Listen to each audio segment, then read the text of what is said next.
नमस्कार मित्रांनो, welcome to S class education. आज आपण पाहतोय Maharashtra board 12th standard biology lesson number 2 that is reproduction in lower and higher plants. या चॅप्टरमधील हा आपला थर्ड पार्ट आहे, ज्यामध्ये आज आपण पाहणार आहोत फिमेल रिप्रोडक्टिव्ह सिस्टीम. याआधी प्रिव्हियस व्हिडिओमध्ये आपण लोअर ऑर्गॅनिझम्समधील सेक्शुअल रिप्रोडक्शन आणि त्यासोबतच ह्युमॅनमधील मेल रिप्रोडक्टिव्ह सिस्टीम आपण ऑलरेडी कंप्लीट केलेली आहे आणि आता आपण फिमेल रिप्रोडक्टिव्ह सिस्टीम पाहणार आहोत. पूर्ण सिस्टीम आपल्याला पाहायची आहे आणि आपण with the help of diagram पाहणार आहोत, जेणेकरून तुम्ही इझिली लक्षात देखील ठेवू शकता. सो सगळ्यात पहिल्यांदा कोणते कोणते पार्ट्स आहेत ते आधी आपण बघूया. आय होप की तुम्ही 10th स्टँडर्डला ही या डायग्रामची फेमिलियर आहातच. ही डायग्राम तुम्हाला सगळ्यांना होती, 10thमध्ये 11thमध्ये आय थिंक होती. सो बेसिकली याच्यामध्ये आधी आपण नेमिंग करूया आणि मग त्याच्या आधारे आपल्याला पुढचे काही टर्म्स समजून घेता येतील. सो फर्स्ट ऑफ ऑल या ठिकाणी मी नंबर्स देते. इथे 1 नंबरला काय आहे, पेअर ऑफ ओव्हरीज. सो या ठिकाणी मी 1 नंबर देते. ओके, आता तुम्ही जर या ठिकाणी पाहिलं तर हे जे ओव्हरीचं स्ट्रक्चर आहे हे इथे अटॅच्ड आहे. ओके, कोणाला अटॅच आहे, युटेरसला. सो हे आहे युटेरस. सो युटेरसला ओव्हरीचं स्ट्रक्चर अटॅच्ड आहे आणि या ठिकाणी अटॅचमेंट आपल्याला पाहायला मिळते. सेम या साईडला देखील. सो 2 ओव्हरीज असतात. सिमेट्रिकल स्ट्रक्चर आहे, जे इकडे असेल ते सगळं या ठिकाणी पण असणार आहे. आफ्टर दॅट नेक्स्ट आहे, इथे जर तुम्ही पाहिलं तर इथे तुम्हाला एक अशी अजून एक ट्यूब लाईक स्ट्रक्चर पाहायला मिळते. या ट्यूबला आपण म्हणणार आहोत फॅलोपियन ट्यूब. ओके, याला आपण काय म्हणणार आहोत, फॅलोपियन ट्यूब, किंवा याला ओव्हिडक्ट सुद्धा म्हणतात. 2 नावं आहेत. इधर तुम्ही याला फॅलोपियन ट्यूब म्हणा किंवा और तुम्ही याला ओव्हिडक्ट म्हणा. ओके, आफ्टर दॅट नेक्स्ट आहे, हा जो वरचा भाग आहे, हा पूर्ण भाग, याला आपण थोडक्यात युटेरस म्हणणार आहोत. सगळ्यानंतर आपण पार्ट्स वगैरे सगळं पाहणार आहोत. मग थोडक्यात या पूर्ण पार्टला साधारणतः इथपर्यंत याला आपण म्हणणार आहोत युटेरस. सो थर्ड आहे ते म्हणजे युटेरस. आफ्टर दॅट नेक्स्ट आहे, तिथून खाली आल्यानंतर इथे जर तुम्ही पाहिलं तर हा जो पूर्ण भाग आहे याला आपण म्हणणार आहोत सर्विक्स. बट या ठिकाणी तुम्हाला सर्विक्सबद्दल काही नाही सांगितलं, म्हणजे इथे कुठेही सर्विक्सचं नाव नाही आहे. सो जस्ट मी या ठिकाणी सर्विक्स लिहून देते. आफ्टर दॅट नेक्स्ट खाली आहे हा भाग वजायना. त्याच्यानंतर नेक्स्ट हे जे आहे ॲक्च्युली युटेरस आहे. हे सगळे युटेरसचे लाइनिंग्स आहेत, पण आता थोडक्यात आपण हे पूर्ण युटेरस आहे एवढंच लक्षात ठेवूया, कारण आपल्याला अजून पुढे पार्ट्स पण पाहायचे आहेत. ओके, आफ्टर दॅट नेक्स्ट आहे एक्सटर्नल जेनेटेलियामध्ये येणार आहे वल्वा. नेक्स्ट आहे अ pair of vestibular glands. 2 vestibular glands असतात, लेसर आणि ग्रेटर, तेही आपण पाहणार आहोत. आणि 7वं आहे ते म्हणजे मॅमरी ग्लँड्स. सो जर आपण फिमेल बॉडीमध्ये पाहिलं तर एकूण 3 ग्लँड्स असणार आहेत. 2 म्हणजे एक पेअर ऑफ वेस्टिब्युलर ग्लँड्स आणि दुसरं म्हणजे पेअर ऑफ मॅमरी ग्लँड्स. याच्यामध्ये 2 प्रकार पडतात. सो हा 1, 2 आणि हे 3 असे 3 प्रकार आपल्याला पूर्ण ग्लँड्सचे पाहायचे आहेत. ओके, ज्याप्रमाणे आपण मेल सिस्टममध्ये पण ॲक्सेसरी ग्लँड्स पाहिले होते 3, त्याचप्रमाणे फिमेल सिस्टममध्येही आपल्याला 3 ॲक्सेसरी ग्लँड्स पाहायचे आहेत, जे की आहेत a pair of vestibular gland आणि a pair of mammary glands. Okay, so यासोबतच जर आपण फिमेलमध्ये एक्सटर्नल ऑर्गन पाहिलं तर ते आहे वल्वा, मेलमध्ये होतं पेनिस, आणि बाकी सगळे इंटरनल ऑर्गन्स आहेत. त्यामधले पण सब टाईप्स जे आहेत, म्हणजे जे याचे पण प्रकार आहेत ते मी या ठिकाणी नाही मेन्शन केलेत. ते आपण हळूहळू जसं टॉपिक पुढे जाईल त्याप्रमाणे तुम्हाला समजेल. ओके, सो आता फक्त तुम्हाला काही मेन मेन पार्ट्स लक्षात ठेवायचे आहेत. आता मी थोडक्यात पुन्हा एकदा सांगते, कारण जेवढं तुम्ही जास्त वेळा ऐकाल तेवढं तुम्हाला चांगलं लक्षात राहील. सो बेसिकली हा जो पार्ट आहे, हा कलर. सो बेसिकली हा जो पार्ट आहे त्याला आपण म्हणणार आहोत ओव्हरी. या पूर्ण पार्टला आपण म्हणणार आहोत ओव्हिडक्ट किंवा फॅलोपियन ट्यूब. या पूर्ण पार्टला आपण थोडक्यात म्हणणार आहोत युटेरस. इथे असणार आहे सर्विक्सचा पार्ट, आणि त्याच्या खालचा हा जो पार्ट आहे त्याला आपण म्हणणार आहोत वजायना. ओके, आता याचे सब टाइप्स आपण नंतर पुढे पाहणार आहोत. सो आता आपण स्टार्ट करणार आहोत ओव्हरीपासून. ॲज यू ऑल नो की ज्याप्रमाणे मेल बॉडीमध्ये as a primary sex organ म्हणून टेस्टिस होतं, त्याप्रमाणे फिमेल ऑर्गनमध्ये as a primary sex organ म्हणून ओव्हरी आहे. आपण प्रायमरी सेक्स ऑर्गन कोणाला म्हणतो, तर जे ऑर्गन्स ॲक्च्युअली गॅमेट प्रोड्यूस करतात किंवा गॅमेट तयार करतात त्याला आपण म्हणणार आहोत primary sex organs. In the case of females, ovary ही असं ऑर्गन आहे की जे फिमेल गॅमेट्स तयार करतं. सो ते काय आहे, प्रायमरी सेक्स ऑर्गन. ओके, हे तुम्ही मेलसोबत पण म्हणजे कोरिलेट करून अभ्यास करू शकता, जेणेकरून दोन्ही पण लक्षात राहील. मेल्समध्ये आहे टेस्टिस, फिमेल्समध्ये आहे that is ovary as a primary sex organ. After that next आहे, आता हे जे ओवम आहे याची 2 कामं आहेत. एक तर सगळ्यात पहिल्यांदा ते गॅमेट प्रोड्यूस करतंच. सो या ठिकाणी फिमेल गॅमेटला आपण काय काय म्हणू शकतो, एक तर फिमेल गॅमेट म्हणा, एग म्हणा किंवा ओवम म्हणा, हे सगळे फिमेल गॅमेट्सच आहेत. ओके, सगळ्यांचा अर्थ फिमेल गॅमेटच होतो. सो एक तर गॅमेट प्रोड्यूस करणं हे फिमेल गॅमेटचं असं सिम्बॉल आहे, किंवा दुसरी गोष्ट म्हणजे हॉर्मोन्स रिलीज करणं. ओके, आता ओव्हरी कोणते कोणते हॉर्मोन्स तयार करतं, तर ओव्हरी 5 प्रकारचे हॉर्मोन्स तयार करतं. ते कोणते कोणते आहेत त्याची नावं तुम्हाला या ठिकाणी पाहायला मिळतील, आपण ते नंतर पाहूया. ओके, सो हे तर झालं ओव्हरीचं काम काय आहे, कशाला पाहिजे ओव्हरी, तर या सगळ्या रिझन्ससाठी ओव्हरी हवी असते बॉडीमध्ये. नेक्स्ट आहे ओव्हरीचा शेप. तुम्ही जर या ठिकाणी पाहिला तर साधारणतः असा ओव्हल आणि ऑलमंड शेप प्रमाणे आहे. लेंथ आहे 3 सेंटीमीटर, ब्रेड्थ आहे 1.5 सेंटीमीटर, थिकनेस आहे 1 सेंटीमीटर. हे सगळं लक्षात ठेवलं नाही ठेवलं तरी काही फरक नाही पडणार, पण तुम्हाला जर डिस्क्रिप्शन लिहायचं असेल तर at least you should know the shape of the ovary. So shape कसा आहे, इधर ओव्हल लिहा किंवा आल्मंड शेप लिहा. ओके. नेक्स्ट आहे लोकेशन कुठे आहे ओव्हरीचं, तर ओव्हरी आहे upper lateral part of the pelvis near the kidneys. आपण पाहिलं होतं की मेल्समध्ये जे टेस्टिसची पोझिशन आहे तर ती लोअर ॲब्डोमिनल कॅव्हिटीमध्ये आहे. का? कारण टेस्टिसला जास्त टेम्परेचर नको असतं, ते त्याच्यासाठी फेवरेबल नाही आहे. बट फिमेल बॉडीमध्ये टेम्परेचर हवं असतं आणि दॅट्स वाय फिमेल बॉडीमध्ये जे ओव्हरी आहे तर ते ॲक्च्युली ॲब्डोमिनल कॅव्हिटीमध्येच असते. किडनीची पोझिशन ज्या ठिकाणी आहे त्याच पोझिशनला हे जे सगळे रिप्रोडक्टिव्ह ऑर्गन्स आहेत म्हणजे स्पेशली ओव्हरी जे आहे तर ते त्या ठिकाणी असणार आहे. इच ओव्हरी आणि पेल्विक रिजनमध्ये असते, हे पण लक्षात ठेवायचं आहे. फिमेल रिप्रोडक्टिव्ह सिस्टीम असो किंवा मेल रिप्रोडक्टिव्ह सिस्टीम असो सगळे पेल्विक रिजनमध्येच असतात, फक्त ते खाली किंवा वर अप्पर किंवा लोअर ॲब्डोमिनल कॅव्हिटीमध्ये असू शकतात. नेक्स्ट आहे each ovary is held in position by ligaments. So या ठिकाणी तुम्हाला हे जे स्ट्रक्चर पाहायला मिळते, this structure is called as ligaments. So लिगामेंट्सनीच ही जी ओव्हरी आहे तर ही या ठिकाणी युटेरसला आणि मागच्या बाजूला पण म्हणजे जर आपण मागे पाहिलं या स्ट्रक्चरच्या तर मागच्या बाजूला ते ॲब्डोमिनल वॉलला अटॅच असणार आहे. The largest of this is the broad ligament formed by a fold of peritoneum. So as तुम्ही सगळ्यांनी पाहिलं असेल प्रिव्हियस स्टँडर्डमध्ये आपण डायजेशन चॅप्टर पाहिला होता, तर डायजेशनमध्ये आपण पाहिलं होतं की जे सगळे ॲब्डोमिनल कॅव्हिटीमधले ऑर्गन्स आहेत त्यांना मोस्टली पेरिटोनियम असतं. पेरिटोनियम म्हणजे काय, तर बेसिकली एक फोल्डिंग आहे, एक बाहेरचं कव्हरिंग आहे त्या ऑर्गनचं. ओके. आणि हे कॅरेक्टरिस्टिक आहे ॲब्डोमिनल ऑर्गन्सेस फक्त, म्हणजे ॲब्डोमिनल कॅव्हिटीच्या आतमध्ये जे ऑर्गन्स आहेत त्यांच्यामध्येच आपल्याला पेरिटोनियम पाहायला मिळतं. याचा अर्थ आपण असं लावू शकतो की जे रिप्रोडक्टिव्ह ऑर्गन्स आहेत तर ते कशापासून आलेले आहेत, ॲब्डोमिनल कॅव्हिटीपासून आलेले आहेत, त्यांचं ओरिजिन ते आहे. It holds the ovary, oviduct and uterus to the dorsal body wall. So या ठिकाणी बेसिकली हे जे लिगामेंट्स आहेत तर ते तिघांना पण होल्ड करायचं काम करतात, तिघांना पण व्यवस्थित पोझिशनमध्ये ठेवण्याचं काम करतात. The ovarian ligament attaches ovary to the uterus. आता हे जे लिगामेंट आहे तर ते काय करणार आहे, एकतर ओव्हरीला ओव्हरी जे आहे तर ते या ठिकाणी युटेरसला अटॅच करणार आहे आणि त्यासोबतच ते मागची बॉडी म्हणजेच डॉर्सल बॉडी वॉलला देखील अटॅच करायचं काम करणार आहे. सो दी ओव्हरी 5 प्रकारचे हॉर्मोन्स रिलीज करतं.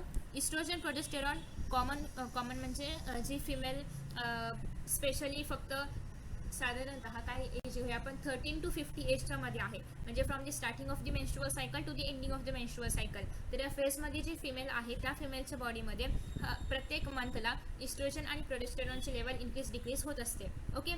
आणि जर आपण रिलॅक्सिंग हॉर्मोन पाहिलं तर हे फक्त आणि फक्त प्रेग्नंट वुमनमध्ये पाहायला मिळतं, बाकी आणि ते पण प्रेग्नन्सीच्या पिरियडमध्येच पाहायला मिळतं, बाकी कधीही पाहायला मिळत नाही. आफ्टर दॅट नेक्स्ट आहे ॲक्टिव्हिन इनिबिन. इनिबिन पण आपल्याला सेम मेन्स्ट्रुअल सायकलमध्ये पाहायला मिळतं. सो बेसिकली फक्त रिलॅक्सिन असं आहे की जे only the time of pregnancies release होणार आहे, अदर म्हणजे इतर वेळेस ते रिलीज होत नाही. ओके. अदर टाइम्स रिलीज होत नाही. नेक्स्ट आहे structure and development of ovary. आता ओव्हरी कशा पद्धतीने तयार झालेली आहे आणि त्याच्या आतमधलं structure. Each ovary is a compact. Each का म्हटले, कारण 2 ओव्हरी आहेत. सिम्पल पार्ट आहे हा. आता ओव्हरीमध्ये तुम्ही जर पाहिलं, लेट मी इथे झूम करता येईल का, हां ओके. इथे जर आपण ओव्हरीमध्ये पाहिलं तर ओव्हरीमध्ये 2 पार्ट्स असतात, एक तर मेड्युला आहे आणि दुसरं म्हणजे कॉर्टेक्स आहे. आता जो इनर पार्ट असणार आहे त्या इनर पार्टला आपण म्हणणार आहोत दॅट इज मेड्युला आणि आउटर पार्टला आपण म्हणणार आहोत दॅट इज कॉर्टेक्स. आता तुम्ही जर इथे पाहिलं तर हा जो सेंट्रल पार्ट आहे, ॲक्च्युली ही ओव्हरी एवढी झूम इथे जर तुम्ही पाहिलं तर हा जो सेंट्रल पार्ट आहे त्याला आपण म्हणणार आहोत, त्याच्या आतमधल्या पार्टला आपण म्हणणार आहोत दॅट इज मेड्युला. हा जो आतमधला पार्ट आहे ज्या ठिकाणी तुम्हाला समथिंग लाईक ब्लड वेसल्स वगैरे पाहायला मिळतात त्याला आपण म्हणणार आहोत मेड्युला. आणि हा जो बाहेरचा पार्ट आहे या दोघांच्या मध्ये जो मी ड्रॉ केलेला आहे या पार्टला आपण म्हणणार आहोत cortex. Okay. So cortex is the outer part आणि मेड्युला हा इनर पार्ट आहे आणि याला कॉर्टेक्स आणि मेड्युला या दोघांना मिळून आपण काय म्हणतो, ovarian stroma. Okay. So the cortex is covered externally by a layer of germinal epithelium. तुम्ही जर या ठिकाणी पाहिलं तर हे जे कॉर्टेक्स आहे बाहेरचं इथे तुम्हाला एक लेअर पाहायला मिळतोय, हे काय आहे, जर्मायनल एपिथेलियम आहे. ओके. आफ्टर दॅट नेक्स्ट आहे the stroma or loose connective tissue of the medulla has blood vessels, lymph vessels and nerve fibre. So हे जे स्ट्रोमा आहे, स्ट्रोमा म्हणजे काय, हे पूर्ण कॅव्हिटी, त्याच्यामध्ये तुम्हाला ब्लड वेसल्स, नर्व वेसल्स सगळे वेसल्स या ठिकाणी तुम्हाला पाहायला मिळतात, लिम्फ वगैरे जे पण असेल ते.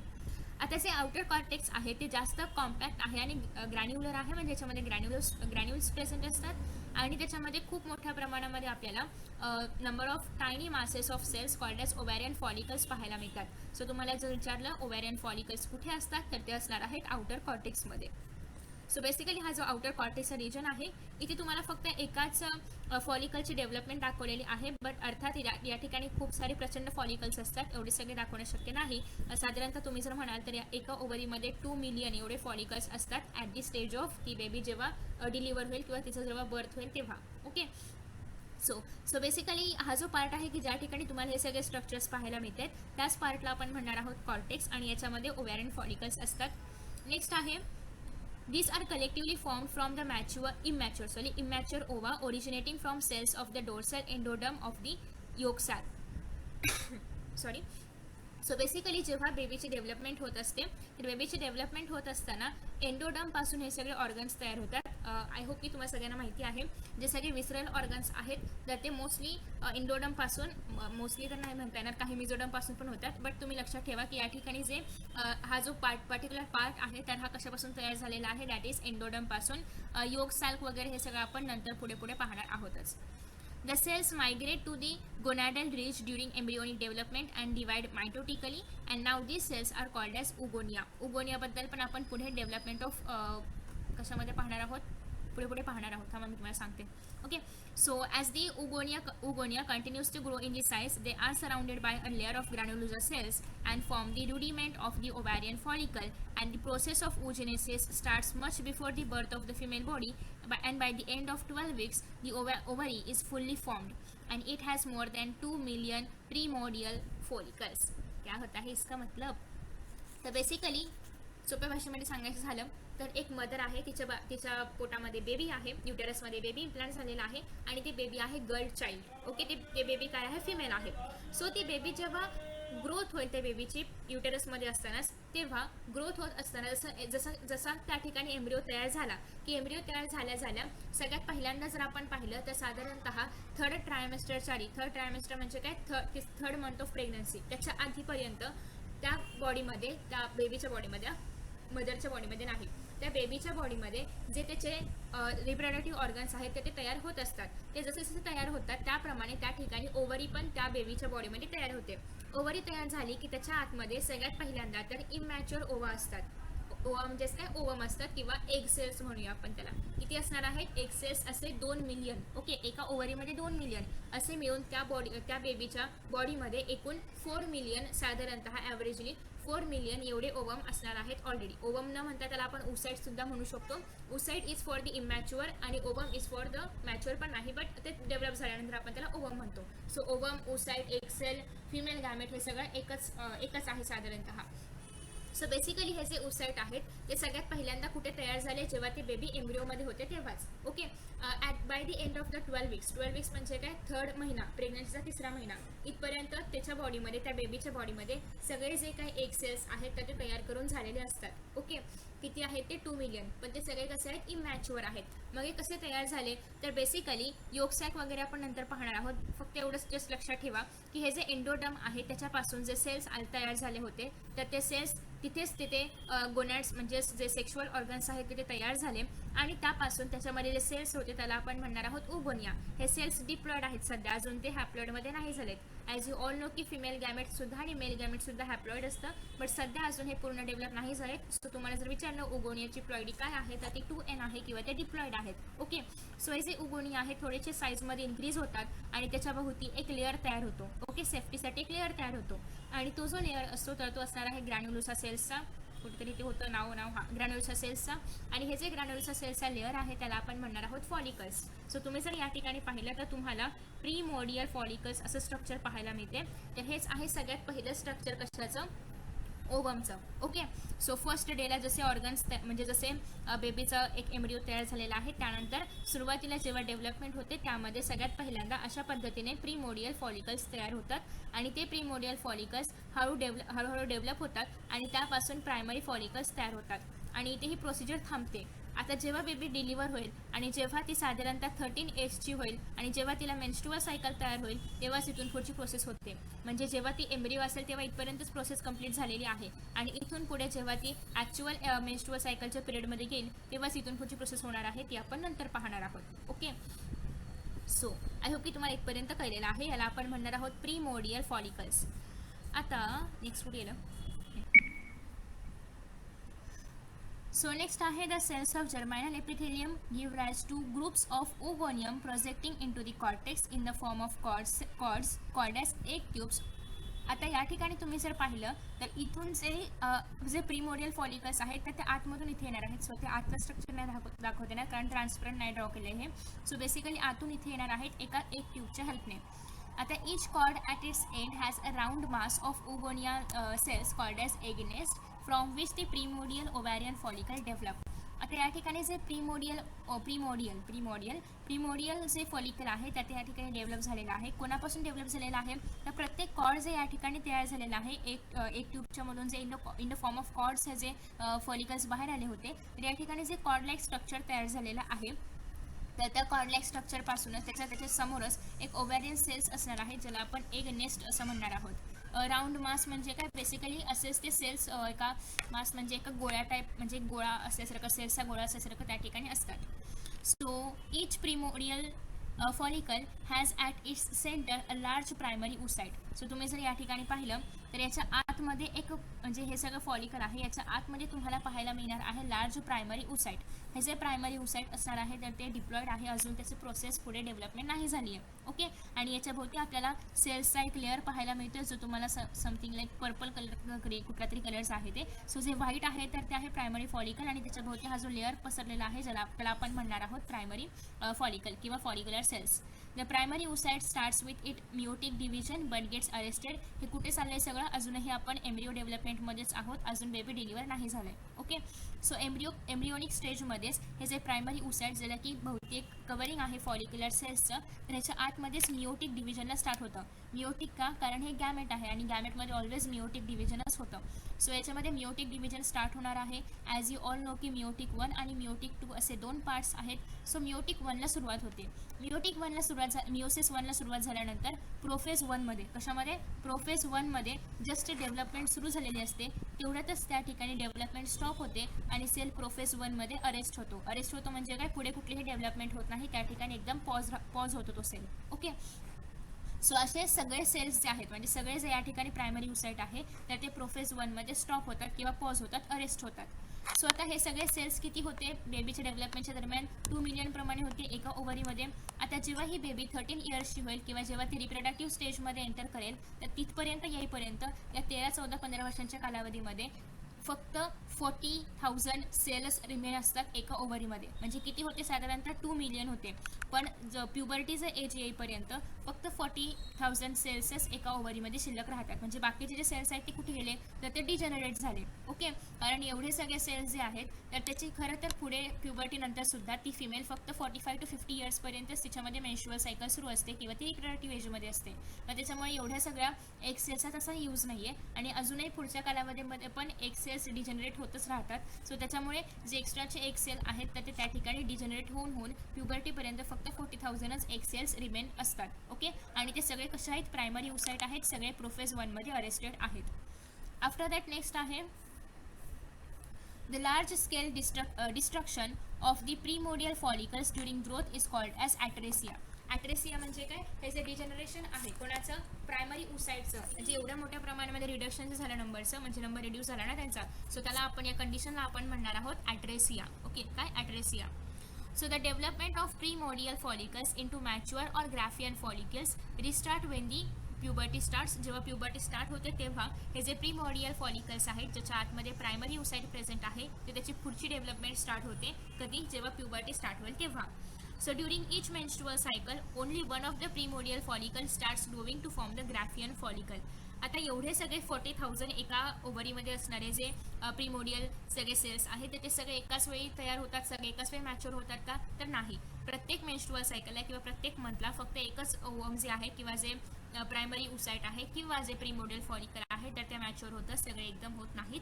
आणि मॅच्युअर झाल्यानंतर जी मॅच्युरिटीची स्टेट आहे हे काय आहे, इमॅच्युअर आहे. हे मॅच्युअर झाल्यानंतरची जी शेवटची स्टेज आहे त्याला आपण म्हणणार आहोत ग्राफियन फॉलिकल. याच्यामध्ये पण अजून बऱ्याचशा स्टेप्स आहेत, त्याही आपण पुढे पाहणार आहोत. बट प्रीमोडियल फॉलिकल काय आहे, एकदमच इमॅच्युअर आहे आणि एकदम मॅच्युअर की जिथून ओवम ॲक्च्युअली रिलीज होणार आहे, ॲक्च्युअली फिमेल गॅमेट जिथून रिलीज होणार आहे, तर ती स्टेज आहे मॅच्युअर स्टेज, ज्याला आपण म्हणणार आहोत that is Graafian follicle. Okay, so Graafian follicle पर्यंत हे जे सेल आहे म्हणजे जे फिमेल गॅमेटचं फॉलिकल आहे तर ते खूप मोठं झालेलं असतं. अर्थात आपल्याला दिसणार नाही एवढं ते छोटंच असतं, बट कंपॅरिझन जर आपण केलं प्रीमोडियल आणि ग्राफियनमध्ये तर त्याची साईज इन्क्रीज झालेली असते. In each cycle alternately one of the two ovaries produce the Graafian follicle. प्रत्येक सायकलमध्ये ऑल्टरनेटली एक ओव्हरी म्हणजे 2 ओव्हरीज आहेत. सो कधी एका मंथला एका ओव्हरीने रिलीज केलं, दुसऱ्या मंथला दुसऱ्या ओव्हरीने रिलीज केलं, सो त्यांच्यामध्ये ते कॉर्डिनेशन असतं. ओके, असाही प्रश्न विचारला गेला होता इथे एखाद्या एक्झामला की सपोज की एक ओव्हरी जी आहे तर ते काही बायचान्स ॲक्सिडेंटमुळे डॅमेज झाली आणि दुसरी ओव्हरी जी आहे तर ती एक प्रोड्यूस करते, म्हणजे दुसरी चांगली आहे, एक डॅमेज झाली आहे, तर दुसरी ओव्हरी किती एक रिलीज करेल, तर मग दुसरी ओव्हरी जी आहे तर ती प्रत्येक मंथला एक रिलीज करणार. जरी दुसरी म्हणजे एखादी काम करत नसेल तरी जी उरलेली ओव्हरी आहे तर ती मात्र तिचं काम करत राहणारच, ती प्रत्येक मंथला एक रिलीज करत राहणार. ओके, सो नेक्स्ट आहे the first menstrual cycle or menarche. जी पहिली मेन्स्ट्रुअल सायकल आहे, सगळ्यात पहिली menstrual cycle at the time of puberty, त्याला आपण म्हणणार आहोत मेनार्च, जे की अबाउट 13, 14, 15 या इयर्सच्या रेंजमध्ये स्टार्ट होते. आणि मेन्युपॉज म्हणजे काय, stoppage of the menstrual cycle, जे की 45 to 50 या एजेसमध्ये कधीही होऊ शकतं. अर्थात आपण परफेक्टली असं नाही सांगू शकत की 40चं म्हणजे 40 इयर्सची झाली की फिमेल की तिचं मेन्स्ट्रुअल सायकल पॉज होणार, असं काय आपण एकदम ठासून नाही सांगू शकत. रिझन बिहाइंड दिस की प्रत्येक फिमेलची बॉडी डिफरंट आहे. ओके, सो त्याच्यामुळे depends upon her body, depends upon her condition, depends upon her diet, त्यानुसार तिची मेन्स्ट्रुअल सायकल आहे तर ती पॉज होणं किंवा सुरू होणं या सगळ्या गोष्टी त्याच्यावरती अवलंबून असतात. नेक्स्ट आहे the period in between menarche and menopause is the reproductive age आणि that is approximately 32 years. So menarche म्हणजे काय, मेन्स्ट्रुअल सायकल स्टार्ट होणं, मेनोपॉज म्हणजे काय, मेन्स्ट्रुअल सायकल पॉज होणं. स्टार्ट झालेली आहे साधारणतः आयडियली 13 इयर्स आपण मानतो आणि स्टॉप झालेली आहे आयडियली आपण 50 to 55 इयर्स असं मानणार आहोत. तर बेसिकली हा जो मधला कालावधी आहे तर तो आहे 32 इयर्सचा. आता यांनी साधारणतः 45 एज पकडलेला आहे, बट हे पुढे पण इन्क्रीज होऊ शकतं 55 पर्यंत. सो आयडियली जर आपण रिप्रोडक्टिव्ह एजमधला कालावधी पाहिला फॉर द फिमेल्स, मेल्समध्ये असं काही नाही आहे. Males at the end of their life तिथपर्यंत ते रिप्रोडक्टिव्हली ॲक्टिव्ह राहू शकतात. Okay, in this time the female will be producing a maximum of 416 eggs. जर आपण आयडियली काउंट केलं की त्या फिमेलला 13 इयर्सची असताना मेन्स्ट्रुअल सायकल स्टार्ट झालेली आहे आणि दर मंथला मेन्स्ट्रुअल सायकल येते without any fail till the age of 45, तर साधारणतः त्या पिरियडमध्ये आयडियली ती फिमेल 416 एग्ज प्रोड्यूस करणार आहे. ओके, आता हे प्रत्येक फिमेलमध्ये व्हेरी करणार आहे, सो दॅट्स वाय हा नंबर फक्त जस्ट एक अप्रॉक्सिमेशन म्हणून होता, दॅट इज 416 एग्ज. आता ovarian histology of a mature female. हिस्टोलॉजीमध्ये आपण टिश्यूजचा अभ्यास करणार आहोत, म्हणजे अर्थात ओव्हरी टिश्यूजपासून बनलेली आहे त्याच्यामुळे आपण त्याचा अभ्यास करणार आहोत. प्रायमरी स्ट्रक्चर तर आपण पाहिलेलं आहे. The following discussion includes the changes seen in the mature ovary primarily in the cortex. The different stages of development of oocyte can be seen. So these changes in the ovary are cyclic. हे cyclic आहेत, दर मंथला हे changes होत असतात, जे changes आता आपण पुढे पाहणार आहोत. फक्त हे चेंजेस स्टॉप होणार आहेत जेव्हा फिमेल प्रेग्नंट होईल. सो त्या 9 मंथ आणि पुढचे 6 मंथ जोपर्यंत ती मदर बेबीला दूध पाजणार आहे किंवा लॅक्टेशन करणार आहे तर तेवढ्या पिरियडसाठी साधारणतः 15 ते 16 महिन्यांसाठी हा जो पिरियड असतो तो स्टॉप होतो. मेन्स्ट्रुअल सायकल म्हणा किंवा ओव्हरीची ओवमची डेव्हलपमेंट म्हणा, हे सगळं स्टॉप होतं कारण अर्थात ती फिमेल प्रेग्नंट आहे. बट त्यानंतर पुन्हा एकदा हे सगळं सुरू होतं टिल द मेन्युपॉज एजपर्यंत. सो नेक्स्ट आहे it involves maturation of the primordial follicles into primary, secondary आणि Graafian follicles. Each primary follicle has multi layered cuboidal follicle cells आणि the stroma cells add theca over the follicle आणि it now changes into a secondary follicle. Basically हे सगळं काय आहे आपण या डायग्रामद्वारे समजून घेऊया. आय होप की सगळ्यांना प्रीमोडियल पासून ते प्रायमरी फॉलिकलपर्यंत कळलेलं आहे. आता आपण त्याच्या पुढे पाहणार आहोत. सो प्रायमरी फॉलिकल तयार झाल्यानंतर जेव्हा ती फिमेल प्युबर्टी एजमध्ये येईल तेव्हा त्याचे डेव्हलपमेंट होणार आहे सेकंडरी फॉलिकल. सेकंडरी फॉलिकलमध्ये बेसिकली काय होतं, आतलं जे ऊसाईट आहे, प्रायमरी ऊसाईट, त्याच्यामध्ये काही फरक पडत नाही, ते अजून तसंच आहे, त्याच्यामध्ये अजूनही ते प्रोफेज 1 मध्ये अरेस्टेड आहे. मग फरक कशामध्ये पडतोय, तर बाहेर तुम्हाला पाहायला मिळते की लेयर्स इन्क्रीज होत आहेत. सो हे जे थिका लेयर्स आहेत तर ते बाहेर इन्क्रीज होतात. थिका म्हणजेच काय, जे ग्रॅन्युलोसा सेल्सपासून तयार झालेले किंवा फॉलिक्युलर सेल्सपासून तयार झालेले हे जे लेयर्स आहेत तर त्या लेअरवरती लेअर चढत जातो. ओके, हे एवढं स्ट्रॉंग का होतं याचं रिझन पण तुम्हाला पुढे कळेलच. हे सगळे लेयर्स कसे आहेत, त्याच्यापासून हॉर्मोन्स रिलीज होऊ शकतात, कधी नंतर, आता हॉर्मोन्स रिलीज नाही होत आहेत. ओके, पण हे लेयर्स एवढे एकावरती चढण्याचं कारण आपण पुढे पाहणार आहोत. सो बेसिकली या ठिकाणी लेयर्स फक्त तयार होत जातात कशामध्ये, सेकंडरी फॉलिकलमध्ये. ऊसाईटच्या आतमध्ये कोणतीही डेव्हलपमेंट होत नाहीये, फक्त साईजमध्ये इन्क्रीमेंट होते, थोडीशी साईज इन्क्रीज होते कारण लेयर्स इन्क्रीज झालेले आहेत. आता हे जे सेकंडरी फॉलिकल आहे त्याच्या भोवतीचे जे सेल्स आहेत त्याला आपण थिका लेअर म्हणणार आहोत, थिका किंवा फॉलिकल म्हणू शकतो. आता जी ग्रोथ आहे, there is growth of the oocyte and the granulosa cells increase in the number, they start producing the hormone oestrogen. So आता बेसिकली हे झाल्यानंतर सेकंडरी फॉलिकलमध्ये कन्वर्जन झाल्यानंतर थर्ड आहे ते म्हणजे टर्शियरी फॉलिकल. टर्शियरी फॉलिकलमध्ये अजून काय होणार आहे, अजून थोडीशी जी हे जे थिकनेस आहे या सेल्सचा तो इन्क्रीज होणार आहे. हे सेल्स जे आहेत ते आता डेव्हलप व्हायला लागलेले आहेत, त्याच्यामुळे त्यांना एक इंडिकेशन द्यायचं आहे की आता आम्ही डेव्हलप होतोय, त्यासाठी ते इथून इस्ट्रोजन जे हॉर्मोन आहे तर ते रिलीज करणार आहेत. कोण, हे ग्रॅन्युलोसा सेल्स ते हॉर्मोन रिलीज करतात. आतमध्ये जे ऊसाईट आहे सेकंडरी नाही, प्रायमरी ऊसाईट जे आहे ते अजूनही प्रोफेज 1 मध्ये आहे. जेव्हा ते टर्शरी फॉलिकलच्या फेजमध्ये येतं तर तेव्हा ते प्रोफेज 1 त्या ठिकाणी आपलं स्वतःचं कंप्लीट करणार आहे. अर्थात प्रोफेज 1 कंप्लीट केल्यानंतर मेटाफेज 1 होईल, ॲनोफेज 1 होईल, टेलोफेज 1 होईल आणि या ठिकाणी मिओसिस 1 जे आहे ते कंप्लीट होतं. At the end of meiosis 1 या ठिकाणी 2 डॉटर सेल्स तयार होतात. फर्स्ट आहे ज्याला आपण म्हणणार आहोत सेकंडरी ऊसाईट आणि सेकंड आहे ज्याला आपण म्हणणार आहोत फर्स्ट पोलार बॉडी. काय म्हणणार आहोत, polar, POLAR. Okay, first polar body आणि सेकंडरी ऊसाईट. सेकंडरी ऊसाईट आपण का म्हटलो, कारण प्रायमरी ऊसाईट ऑलरेडी या ठिकाणी प्रेझेंट होतं, जे की अर्थात खूप इमॅच्युअर होतं. आता हळूहळू ते मॅच्युअर व्हायच्या मार्गावरती आहे. सो या ठिकाणी सेकंडरी ऊसाईट तयार झाले. हे दोन्हीही हॅप्लॉइड आहेत. ओके, मगाशी प्रायमरी ऊसाईट डिप्लॉइड होतं, बट सेकंडरी ऊसाईट कसं आहे, हॅप्लॉइड आहे, कारण या ठिकाणी मिओसिस 1 कंप्लीट झालेला आहे. आता आफ्टर दॅट नेक्स्ट हे जे सगळे ग्रॅन्युलोसा लेयर्स आहेत त्याच्यामधून अजूनही इस्ट्रोजन प्रोड्यूस होत आहे. त्यासोबतच या ठिकाणी अजून एक कॅव्हिटी तुम्हाला पाहायला मिळते येलो कलरची, तर ही कॅव्हिटी या ठिकाणी तयार होते ज्याला आपण म्हणणार आहोत अँट्रम. ओके, सो या ठिकाणी अँट्रम नावाची कॅव्हिटी तयार होते. आय होप की ते दिलेलं असेल, नाही दिले. ओके, ठीक आहे, बट अँट्रम नावाची कॅव्हिटी या ठिकाणी तयार होते. आता हे जे टर्शियल फॉलिकल्स आहेत, टर्शियरी फॉलिकल्स, तर टर्शियरी फॉलिकल्स अजून डेव्हलप होतात. त्यामध्ये काय आहे, सेकंडरी ऊसाईट आहे आणि पोलार बॉडी आहे. पोलार बॉडी या ठिकाणी या स्पेसमध्ये प्रेझेंट असते. आता याच्यावरती अजून लेयर्स येतात आणि हे लेयर्स जे आहेत तर ते हे लेयर्स या फॉलिकलला मॅच्युअर बनवतात, म्हणजे हे पक्के लेयर्स आता या ठिकाणी आलेले आहेत. आणि हे जे स्ट्रक्चर आहे ज्याला आपण ग्राफियन फॉलिकल म्हणणार आहोत, या स्ट्रक्चरला यालाच आपण मॅच्युअर फॉलिकल सुद्धा म्हणतो, कारण हे शेवटचं लास्ट स्ट्रक्चर आहे या डेव्हलपमेंटमधलं. ओके, सो याच्यामध्ये हॉर्मोन्स प्रोडक्शन सुरू आहे, कारण हॉर्मोन्स इंडिकेशन देणार आहे.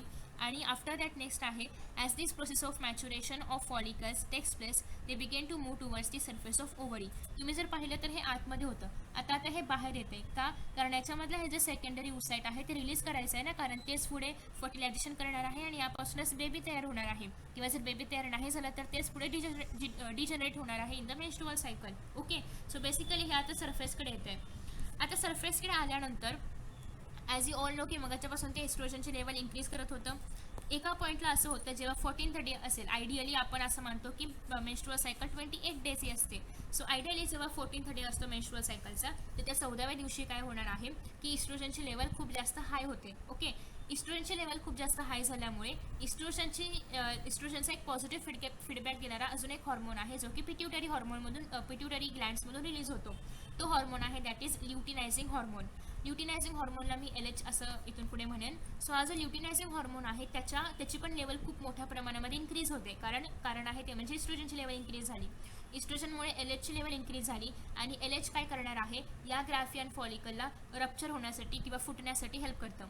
आता हा जो ग्राफियन फॉलिकल आहे तो रप्चर होणार आणि त्यामधून हे सेकंडरी ऊसाईट जे आहे तर ते बाहेर पडणार. ओके, आता हे जे बाहेर पडलेलं सेकंडरी ऊसाईट आहे तर ते इथून ओव्हरीमधून ते बाहेर पडलं आणि ते आता जाणार आहे इथे काय आहे, that is fallopian tube. So ते जे बाहेर पडलेलं सेकंडरी ऊसाईट आहे ते आता जाणार आहे फॅलोपियन ट्यूबमध्ये. ओके, आणि हे जे आतमधलं स्ट्रक्चर आहे ग्राफियन फॉलिकलचे लेयर्स होते ना, एक लेयर्स हे आतमध्येच राहणार आहेत. आणि ते पुढे काय करणार आहे त्यात आपण पुढे पाहूया. सो आता बेसिकली हे जे एग रिलीज होणं आहे किंवा जे सेकंडरी ओसाइट रिलीज होणं आहे ग्राफियन फॉलिकलमधून, त्या प्रोसेसला आपण म्हणणार आहोत ओव्ह्युलेशन. आता हा जो उरलेला पार्ट आहे, हा जो इकडचा उरलेले जे लेयर्स त्याच्यावरती झाले होते तयार ग्राफियन फॉलिकल्सचे, तर हा जो उरलेला पार्ट आहे हा कन्वर्ट होतो कॉर्पस ल्युटियममध्ये. कॉर्पस ल्युटियम काय करणार आहे, प्रोजेस्टेरॉन आणि इस्ट्रोजन हे दोन हॉर्मोन्स रिलीज करतं. ॲज वी ऑल नो की हे जे लेअर आहे हे ऑलरेडी पासूनच इस्ट्रोजन रिलीज करत होतं, मग आता पण ते इस्ट्रोजन रिलीज करणं कंटिन्यू ठेवणार आहे. पण अजून एक हॉर्मोन या ठिकाणी वाढतो, तो म्हणजे प्रोजेस्टेरॉन. आता प्रोजेस्टेरॉन का तयार झालं की ॲज वी ऑल नो की या ठिकाणी एंडोमेट्रियममध्ये युटेरसमध्ये, युटेरसच्या आतमध्ये जे एंडोमेट्रियम लाइनिंग आहे, इथे लाइनिंग असते, ही जी लाइनिंग आहे त्या लाइनिंगमध्ये ब्लड तयार होत असतं, म्हणजे ब्लडचं एक रिजन तयार होत असतं. म्हणजे एंडोमेट्रियम हाच ब्लडचं एक लेअर आहे, रिजन नाही लेअर आहे, लेअर. सो बेसिकली हे जे प्रोजेस्टेरॉनचं अमाऊंट आहे तर ते त्या लेअरला मेंटेन ठेवण्याचं काम करतं. एकदा काही प्रोजेस्टेरॉनचं लेवल कमी झाली की हे जे ब्लड आहे तेच बाहेर पडतं in the form of menstrual bleeding. Okay, so basically हे जे प्रोजेस्टेरॉन आहे तर ते त्या ब्लडला मेंटेन ठेवण्याचं काम करतं. आता बेसिकली ते ब्लड तर बाहेर यायला पाहिजे ना, मग त्याला मेंटेन का ठेवलं जातं आहे. रिझन बिहाइंड दॅट इज की हे जे ओवम आहे ते रिलीज झाल्यानंतर सपोज की या ओवमला जर स्पर्मने इथून येऊन फर्टिलाइज केलं तर अर्थात त्या ठिकाणी झायगोट तयार होऊन बेबी इम्प्लांट होईल. ओके, त्याच्यामुळे त्या बेबी इम्प्लांट झाल्यानंतर मात्र प्रोजेस्टेरॉनची लेवल कंटिन्युअसली ठेवावी लागते ॲट अ पर्टिक्युलर टाइम पिरियडपर्यंत, कारण बेबी इम्प्लांट झाल्यानंतर ते एंडोमेट्रियममध्ये म्हणजे मायोमेट्रियम एंडोमेट्रियममध्ये थोडक्यात इम्प्लांट होतं.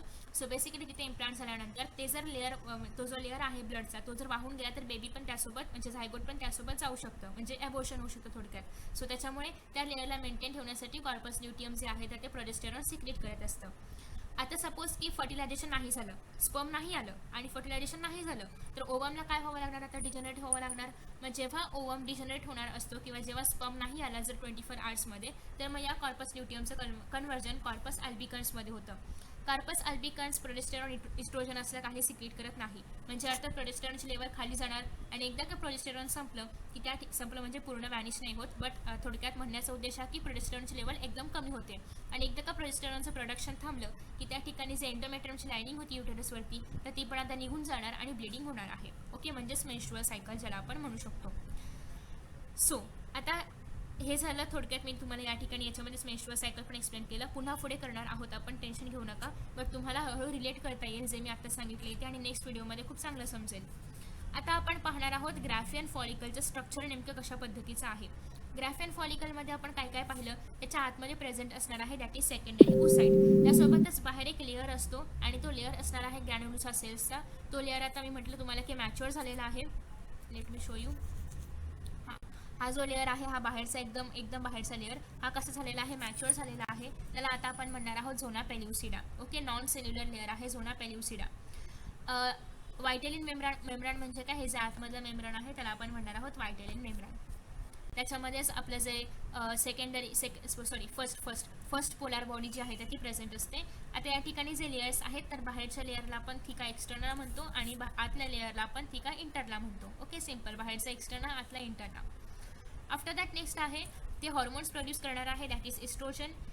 Inner to the theca interna the follicular cells form the membrana granulosa. So तुम्ही जर या ठिकाणी पाहिलं तर तुम्हाला आतमध्ये ग्रॅन्युलोसा सेल्स पाहायला मिळतात आणि त्याच्या आतमध्ये तुम्हाला ग्रॅन्युलोसा मेम्ब्रान पाहायला मिळेल. हे आहे सेकंडरी ओसाइट आणि या ठिकाणी मध्ये तुम्हाला कुठेतरी पाहायला मिळणार आहे that is primary polar body, जी इथे नाही दाखवली आहे. नेक्स्ट आहे from the membrana granulosa the cells differentiate into discus proligerus and corona radiata cells. So basically या ठिकाणी ग्रॅन्युलोसा सेल्सपासून दोन प्रकारचे सेल्स तयार होतात. हे नाव तुम्ही नाही लक्षात ठेवलं तरीही चालेल, डिस्कस प्रोलिगरस. बट नेक्स्ट नेम आहे दॅट इज कोरोना रेडिएटा. हे नाव लक्षात ठेवायचं आहे आणि सगळ्यांच्या लक्षात राहीलच, कोरोना आहे ना आपल्या ह्याच्यामध्ये. So corona radiata. बेसिकली हे जे कोरोना रेडिएटा सेल्स आहेत हे खूप महत्त्वाचे सेल्स आहेत कारण ते या ठिकाणी प्रोटेक्शनला वगैरे हेल्पफुल आहेत. आफ्टर दॅट नेक्स्ट आहे आणि कोणापासून तयार झालेत, ग्रॅन्युलोसा सेल्सपासूनच डेव्हलप झालेले आहेत. नेक्स्ट आहे cumulus oophorus is a term used for the oocyte and surrounding granulosa cells. आता जर तुम्ही या ठिकाणी पाहिलं तर हे जे येलो कलर्स आहे ते ओसाइट आहे आणि बाहेरचे डार्क येलो कलर्स आणि स्पॉट्सवाले डायग्राम आहे तर ते काय आहे, कोरोना रेडिएटाचे सेल्स. सो या पूर्ण स्ट्रक्चरला मिळून आपण म्हणणार आहोत क्युम्युलस ओफरस. ओके, ओफरस किंवा ओफरस. याच्या आतमध्ये तुम्ही जर पाहिलं तर तुम्हाला इथे पिंक कलरचे स्ट्रक्चर पाहायला मिळते. अर्थात आपल्या बॉडीमध्ये हे कलरफुल नसतं, बट या ठिकाणी तुम्हाला समजावं यासाठी कलर्स दिलेले आहेत. आता ही जी कॅव्हिटी आहे त्या कॅव्हिटीला आपण म्हणणार आहोत अँट्रम. ओके, सो अँट्रम नावाची कॅव्हिटी या ठिकाणी तयार झालेली आहे, जे की ग्रॅन्युलोसाचे मेम्ब्रान आणि उसाइट किंवा जे कोरोना रेडिएटरचे सेल्स आहेत यांच्यामध्ये तयार झालेली आहे. त्याच्यामध्ये लिक्विड प्रेझेंट असणार आहे, फ्लुइड प्रेझेंट असणार आहे, ज्याला आपण म्हणणार आहोत लिकर फॉलिक्युलाय. ओके, लिकर फॉलिक्युलाय नावाचं लिक्विड इथे पिंक कलरमध्ये प्रेझेंट असणार आहे, जे तुम्हाला लक्षात ठेवायचं आहे. नेक्स्ट आहे ते म्हणजे आता फॅलोपियन ट्यूब किंवा ओव्हिडक्ट किंवा त्याला युटेराइन ट्यूब असंही म्हणतात. आता हा जो पार्ट आहे इथपर्यंत आपण डेव्हलपमेंट ग्राफियन फॉलिकलपर्यंत पाहिलेली आहे आणि हे पूर्ण मॅच्युअर झालेली ओवम आहे किंवा मॅच्युअर झालेलं फॉलिकल आहे. याच्या पुढची डेव्हलपमेंट आपण मेन्स्ट्रुअल सायकलमध्ये पुन्हा कंटिन्यू करणार आहोत, जी तुम्हाला मी आता समजावून सांगितली तीच मेथड पुढे आहे, फक्त तुम्हाला अजून डिटेलमध्ये पाहता येईल. ओके, आता मी जस्ट ओरली सांगितलेली आहे. नेक्स्ट आहे ओव्हिडक्ट, फॅलोपियन ट्यूब किंवा युटेराइन ट्यूब. दिस आर पेअर, हे सुद्धा पेअर आहे. तुम्ही जर डायग्राममध्ये पाहिलं तर तुम्हाला या ठिकाणी पाहायला मिळेल की हे पण एक पेअर्ड स्ट्रक्चर आहे. ओके, सगळे स्ट्रक्चर पेअर आहे एक्सेप्ट युटेरस आणि वजायना. आफ्टर दॅट नेक्स्ट आहे the proximal part of the tube lies close to the ovary. Proximal म्हणजे काय, तुम्ही जर हा पुढचा पार्ट पाहिला तर पुढचा पार्ट कुठे आहे, ओव्हरीच्या जवळ आहे. ओके, हा जो पार्ट आहे ओव्हरीच्या जवळ आहे आणि जो डिस्टल पार्ट आहे किंवा मागचा पार्ट आहे तो कुठे आहे, युटेरसकडे आहे. त्याच्यानंतर नेक्स्ट आहे each tube is of 10 to 12 metres length. 10 ते 12 सेंटीमीटर 10 ते 12 सेंटीमीटर लेंथ आहे. इंटरनली त्याच्यामध्ये सिलिएटेड एपिथेलियम सेल्स आहेत. तुम्ही ऑलरेडी ॲनिमल टिश्यूमध्ये पाहिलं असेल, या स्ट्रक्चरमध्ये आतमध्ये सिलियरी एपिथेलियम असतात. सिलियरी एपिथेलियम असण्याचं कारण हेच आहे की जेव्हा इथून ओवम रिलीज होईल तर ओवम रिलीज झाल्यानंतर ओवमला पाय नाही येत, मग त्याला इथपर्यंत युटेरसपर्यंत घेऊन जाण्याचं काम कोण करणार आहे, याच्या आतमध्ये असणारे सिलिका. ओके, सिलिका नाही सिलिया, येस सिलिया करणार आहेत. सिलिका कुठून आलं, सो सिलिया या ठिकाणी त्याला घेऊन जायचं काम करणार आहेत. नेक्स्ट आहे याचे 3 पार्ट्स पडतात. हे 3ही पार्ट्स आता आपण या डायग्राममध्येच पाहणार आहोत. Let me erase all these things. So सगळ्यात पहिल्यांदा हा जो पार्ट आहे या पार्टला आपण म्हणणार आहोत infundibulum. Let me write in. Okay, या पहिल्या पार्टला आपण म्हणणार आहोत इनफंडिब्युलम. इनफंडिब्युलमच्या खाली तुम्हाला अशा पद्धतीने इथे असं काही स्ट्रक्चर पाहायला मिळते, फिंगर लाईक स्ट्रक्चर्स. सो ते फिंगर लाईक प्रोजेक्शन्स प्रेझेंट आहेत. इथून जेव्हा ओवम बाहेर येईल तर त्या ओवमला कॅच करून वरती घेऊन जाण्यासाठी. ओके, आता म्हणाल कॅच हुकला सुटला वगैरे तर ओवम खाली पडतं का, तर असं काही होत नाही. तो प्रॉपरली ते लोक कॅच पकडतात. आफ्टर दॅट कॅच म्हणजे कॅच नाही पकडत, ॲक्च्युली इथून कलेक्ट केलं जातं ओवमला. ओके, ओवमला इथून आतमधून कलेक्ट केलं जातं आणि मग ते पुढे जाणार आहे. सो हे झालं इन्फंडिब्युलम. इन्फंडिब्युलम नंतर हा जो उंच पार्ट तुम्हाला या ठिकाणी पाहायला मिळतो तो आहे ॲम्प्युला. ॲम्प्युला खूप महत्त्वाचं रिजन आहे, कारण ॲम्प्युलामध्येच फर्टिलायझेशन होतं. हे जे ओवम आहे ते इथे येऊन वेट करतं की कधी स्पर्म येतोय. स्पर्म जर 24 आवर्समध्ये आला तर त्या ठिकाणी झायगोट तयार होतं. जर स्पर्म नाही आला तर हे जे ओवम आहे तरच मग ते इथून पुढे जातं, नाही तर ते तिथे 24 आवर्ससाठी थांबलेलं असतं. ओके, आफ्टर दॅट थर्ड जो पार्ट आहे त्याच्यामुळे या सेकंड पार्टला आपण साईट ऑफ फर्टिलायझेशन असेही म्हणतो ॲम्प्युलाला. नेक्स्ट आहे थर्ड पार्ट, याला आपण म्हणणार आहोत इस्थमस. ओके, इस्थमस कोणाच्या जवळ आहे, युटेरसच्या जवळ आहे. अशा पद्धतीने 3ही पार्ट्स आपण पाहिलेले आहेत. इस्थमसला अजून एक नाव आहे, that is cornua. Okay, so तुम्ही त्याला कोर्न्युआ म्हणा किंवा इस्थमस म्हणा. हे नॅरो पार्ट आहे. आफ्टर दॅट नेक्स्ट आहे युटेरस. आता त्याच्यानंतर नेक्स्ट डायग्राम आहे, that is uterus. Let me raise परत एकदा. Uterus is the site of implantation, की ज्या ठिकाणी झायगोट किंवा एम्ब्रिओ इम्प्लांट केलं जातं. सो या ठिकाणी याला आपण म्हणणार आहोत युटेरस. युटेरसमध्ये पण 3 लेयर्स आपण पुढे पाहणार आहोत, दॅट इज ते आपण नंतर बघूया. आधी आपण हे रीड करूया. It is commonly called as um पण आपण याला म्हणतो. इट इज हॉलो आहे, अर्थात हॉलो असायला पाहिजे. मस्क्युलर आहे, पेअर शेप्ड आहेत, बाकी लेंथ बिन दिलेला आहे सगळं इथे. बेसिकली याचे 3 रिजन्स पडतात. एक तर आहे फंडस, मग आहे बॉडी आणि मग आहे सर्विक्स. सो बेसिकली हा जो वरचा पार्ट आहे त्याला आपण म्हणणार आहोत फंडस, की ज्या ठिकाणी आयडियली म्हणजे अर्थात कुठेही इम्प्लांटेशन होऊ शकतं, बट आयडियली आपण असं म्हणतो की fundus is the site for implantation. हा जो मधला पार्ट आहे ज्या ठिकाणी एम्ब्रिओ डेव्हलप होत असतो त्याला आपण म्हणणार आहोत बॉडी, आणि हा जो खालचा पार्ट आहे त्याला आपण म्हणणार आहोत सर्विक्स. सो बेसिकली या 3 पार्ट्समध्ये जे आहे युटेरसला डिवाइड केलं जातं. फंडसमध्ये नॉर्मली इम्प्लांटेशन होतं. बॉडीमध्ये बेसिकली जे बेबीचं डेव्हलपमेंट आहे तर ती डेव्हलपमेंट होण्यासाठी बॉडीमध्ये जागा असणार आहे. आणि सर्विक्स जे आहे त्या सर्विक्सच्या पुढे काय असणार आहे, वजायना. ओके, सो इथून पुढे काय असणार आहे, वजायना. सो सर्वायकल कॅनल आणि वजायना याला मिळून आपण म्हणणार आहोत बर्थ कॅनल, कारण इथून बेबी बाहेर बर्थ घेणार आहे, दॅट्स वाय त्याला आपण बर्थ कॅनल म्हणतो. आता हे जे सर्विक्स आहे, the cervix opens किंवा extends into the vagina. Its passage has 2 openings. External ऑस आणि इंटरनल ऑस. याला तुम्ही ऑस किंवा ओएस म्हणू शकता. ऑस म्हटलं तरी पण चालेल. एक्सटर्नल आणि इंटरनल वॉस असे 2 वॉस आहेत. इंटरनल वॉस टुवर्ड्स बॉडीकडे होतो, ओपनिंग होतं, म्हणजे late me show you. So basically हे आहे सर्विक्स. तर हा जो इथलं जे ओपनिंग आहे जे की टुवर्ड्स बॉडी आहे त्याला आपण म्हणणार आहोत इंटरनल वॉस. आणि हा जो खालचा ओपनिंग आहे जे की टुवर्ड्स वजाइन आहे त्याला आपण म्हणणार आहोत that is external os. Okay. After that next आहे internally the uterine wall can be distinguished into 3 layers. That is, outermost layer is called as, let me आधी तुम्ही स्पेलिंग बघून घ्या, called as perimetrium. त्याच्यानंतर मधला layer is called as myometrium आणि inner layer is called as endometrium. So या ठिकाणी 3 layers present आहेत. Let me show you again. हां, सो बेसिकली या ठिकाणी बाहेरचा लेअर आहे ज्याला आपण म्हणणार आहोत पेरिमेट्रियम, आणि आतला लेअर ज्याला आपण म्हणणार आहोत एंडोमेट्रियम, आणि एकदम मायोमेट्रियम, आणि एकदम आतला लेअर आहे त्याला आपण म्हणणार आहोत endometrium. So PME. Okay. Perimetrium, myometrium आणि एंडोमेट्रियम. जेव्हा बेबी या ठिकाणी इम्प्लांट होणार आहे तेव्हा ते इम्प्लांट कशावरती होतं, एंडोमेट्रियमवरती. जेव्हा बेबी पूर्ण डेव्हलप होईल आणि ते बाहेर डिलिव्हरी होण्याच्या तयारीमध्ये असेल तेव्हा जे कळा येतं, आपण त्याला मराठीमध्ये म्हणतो कळा येतात ना आईला की बेबी बाहेर येणार तेव्हा. सो बेसिकली त्याच्या कळा येणं आहे किंवा जे कॉन्ट्रॅक्शन्स आहेत तर ते कॉन्ट्रॅक्शन मायोमेट्रियम प्रोड्यूस करतं. ओके. कोणता लेअर प्रोड्यूस करणार आहे कॉन्ट्रॅक्शन्स, मायोमेट्रियम. आणि बेबी इम्प्लांट कुठे होतो, दॅट इज एंडोमेट्रियममध्ये. सो जे लेबर पेनिंग आहे त्यालाच आपण लेबर पेनिंग म्हणतो. तर ते लेबर पेनिंग जे आहे, कॉन्ट्रॅक्शन्स जे आहेत तर ते होत असतात मायोमेट्रियममध्ये. आणि दॅट्स वाय मायोमेट्रियम एक थिक लेअर आहे. ओके. थिक मस्क्युलर लेअर आहे. आफ्टर दॅट नेक्स्ट आहे एंडोमेट्रियम, जे की सगळ्यात आतला लेअर आहे, जे स्टॅटिफाईड एपिथेलियमपासून बनलेला आहे. म्युकोझल मेम्ब्रेन आहे. आणि the thickness of this layer regularly undergo changes during the menstrual cycle. अर्थात मेन्स्ट्रुअल सायकलच्या जेव्हा पूर्ण ब्लिडिंग होईल आणि नवीन सायकल सुरू होईल तेव्हा त्या ठिकाणी डेव्हलपमेंट स्टार्ट होते. ओके. सो बेसिकली ही जी डेव्हलपमेंट आहे तर ती हळूहळू स्टार्ट होणार आहे. आणि अगेन ॲट दी टाईम जेव्हा मेन्स्ट्रुअल ब्लिडिंग स्टार्ट होईल त्याच्या आधी ते थिकनेस जरा जास्त असणार आहे. सो बेसिकली या थिकनेसमध्ये सारखे चेंजेस होत असतात due to the menstrual cycle. It is richly supplied with blood vessels. अर्थात त्या ठिकाणी ब्लड वेसल्सचा सप्लाय असणार आहे. आणि this provide nourishment to the developing foetus. आणि जर त्या ठिकाणी बेबी इम्प्लांट झाला तर बेबीला नरिशमेंट द्यायचं काम एंडोमेट्रियम करणार आहे. नेक्स्ट आहे cancer. Uterus cancer. Most of the uterine cancers begin in the layer of cells that form the lining of the endometrium of uterus. So जे एंडोमेट्रियम आहे म्हणजे जे सगळ्यात इनर लेअर आहे युटेरसचा, मोस्ट ऑफ द टाइम्स त्याच सेल्समध्ये cancer start होतो. आता सिम्टम्स काय आहेत कॅन्सरचे. एकतर पिरियड्सच्या आधीमध्ये कधीही, म्हणजे जे पिरियड्सचे डेज आहेत 3 to 5 डेज साधारणतः आयडियली आपण पकडतो. सो जे 3 to 5 डेज मेन्स्ट्रुअल ब्लिडिंग होणार आहे ते तर होतंच, पण त्याच्या व्यतिरिक्त पिरियड्सच्या आधीमध्ये जेव्हा डेट नसेल किंवा जेव्हा पिरियड्सचा टाईम नाही येतो तर त्याही कालावधीमध्ये ॲबनॉर्मली ब्लिडिंग होतं जेव्हा युटेराईन किंवा युटेरस कॅन्सर झाला असेल त्या फिमेलला तेव्हा. किंवा वजायनल ब्लिडिंग होतं मेन्युपोज नंतर सुद्धा. अर्थात मेन्युपोज नंतर ब्लिडिंग होत नाही, मेन्स्ट्रुअल सायकल स्टॉप झालेली असते त्याच्यामुळे, बट या केसेसमध्ये तेव्हाही ब्लिडिंग होतं. Abnormal watery blood thin discharge from the वजायना, आणि ब्लड असणारं वॉटरी डिस्चार्ज वजायनामधून बाहेर पडतं. आणि पेल्विक रिजनमध्ये खूप मोठ्या प्रमाणामध्ये पेनिंग होतं. सो हे सगळे जे सिम्टम्स आहेत तर ते युटेरस कॅन्सरचे आहेत.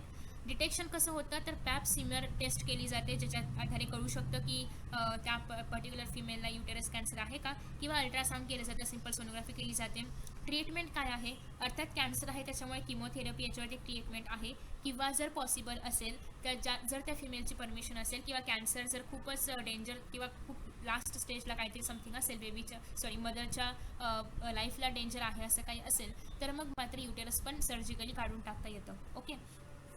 आफ्टर दॅट नेक्स्ट आहे, पण युटेरस काढून टाकल्यानंतर ती फिमेल परत कधीच बायोलॉजिकली मदर नाही बनू शकणार. आफ्टर दॅट नेक्स्ट आहे वजायना तुम्हाला डायग्राममध्ये पुन्हा एकदा दाखवावं लागेल. Yes. So let me yes परत. हा जो पार्ट आहे त्याला आपण म्हणणार आहोत वजायना. आता बेसिकली कुठे गेलं हां. वजायना it is a tubular female copulatory organ. Female copulatory organ आहे वजायना, मेल कॉप्युलेटरी ऑर्गन आहे पेनिस. हे पण लक्षात ठेवायचं आहे. प्रायमरी सेक्स ऑर्गन काय आहे, कॉप्युलेटरी ऑर्गन काय आहे. हे साधारणतः 7 to 9 सेंटीमीटर आहे. It lies between the cervix आणि वेस्टिब्यूल जे की एक्सटर्नल ऑर्गन्समध्ये येणार आहे, जे आपण पुढे पाहूयात. सर्विक्स मगाशी तुम्ही पाहिलं असेल डायग्राममध्ये. The vaginal wall has an inner mucosal lining, the middle muscular layer and an outer adventitia layer. So basically 3 layers हे बनलेलं आहे. म्युकोसल एपिथेलियम जे आहे ते स्टॅटिफाईड आहे आणि नॉन केराटिनाइज्ड आहे, जे की ग्लायकोजन स्टोअर करण्याचं काम करतं. या ठिकाणी कुठेही ग्लँड्स नाही आहेत, बट तरीही सर्वायकल म्युकसचं सिक्रिशन यामधून होत असतं वजायनामध्ये. सो बेसिकली तुम्ही जर या ठिकाणी पाहिलं इथे तुम्हाला थोडंसं म्युकसचं सिक्रेशन पाहायला मिळेल, सिक्रेशन म्हणजे प्रोडक्शन पाहायला मिळेल, कारण ते जे आहे ते म्युकस त्या ठिकाणी सर्वायकल म्युकस जो आहे तो त्या ठिकाणी प्रोड्यूस होतो. आणि त्याचं एक प्लग म्हणजे एक प्लग काय म्हणतो त्याला आपण, प्लग माहिती असेल तुम्हाला सगळ्यांना, म्हणजे ज्या ठिकाणी म्युकस कलेक्ट होतं त्याला आपण थोडक्यात प्लग म्हणतो. त्याचं प्लग त्या ठिकाणी तयार होतं. Okay. So the opening of vagina into the vestibule is called as vaginal orifice. Orifice म्हणजे काय, ओपनिंग. सो वजायना जेव्हा वेस्टिब्यूलमध्ये ओपन होणार आहे तेव्हा त्याला आपण त्या ओपनिंगला आपण वजायनल ओरिफाईस असं म्हणणार आहोत. आणि हे जे ओपनिंग आहे त्याच्यावरती थोडंसं असं एक फोल्डिंग असणार आहे किंवा कवरिंग असणार आहे म्युकस मेम्ब्रानचं. म्हणजे ब्लडचं मेम्ब्रान असतं ते पार्शियली कव्हर केलेलं असतं, ज्याला आपण हायमेन म्हणतो. सो हायमेन जे आहे ते बऱ्याच काही कम्युनिटीजमध्ये असं मानलं जातं की जर हायमेन ब्रेक झालं असेल तर त्या फिमेलनी वजायनिटी लूज केलेली आहे. बट असं काही नाही आहे. हायमेन बऱ्याचशा कारणांमुळे ब्रेक होऊ शकतं. सिव्हिअर म्हणजे खूप जास्त सायकलिंग केलं असेल किंवा स्विमिंग करत असेल ती फिमेल, तर अशा बऱ्याचशा कारणांमुळे देखील हायमेन ब्रेकडाऊन होऊ शकतं. So it's not the indication की ती वजायनिटी म्हणजे काय म्हणली होती मी, वर्जिनिटी लॉस झाली आहे की नाही हे डिटरमाइन करण्याचं ते प्रॉपर वे नाही आहे. Okay. So the vagina acts as an passage for menstrual flow as well as birth canal during parturition. Parturition म्हणजे काय, delivery. So at the time of delivery वजायना हे असं ओपनिंग आहे की जे मेन्स्ट्रुअल फ्लोसाठी पण आहे आणि for the birth of the बेबीसाठी पण आहे. Okay. So it is the birth canal and also the part from where the menstrual blood flows. Next आहे external genitalia.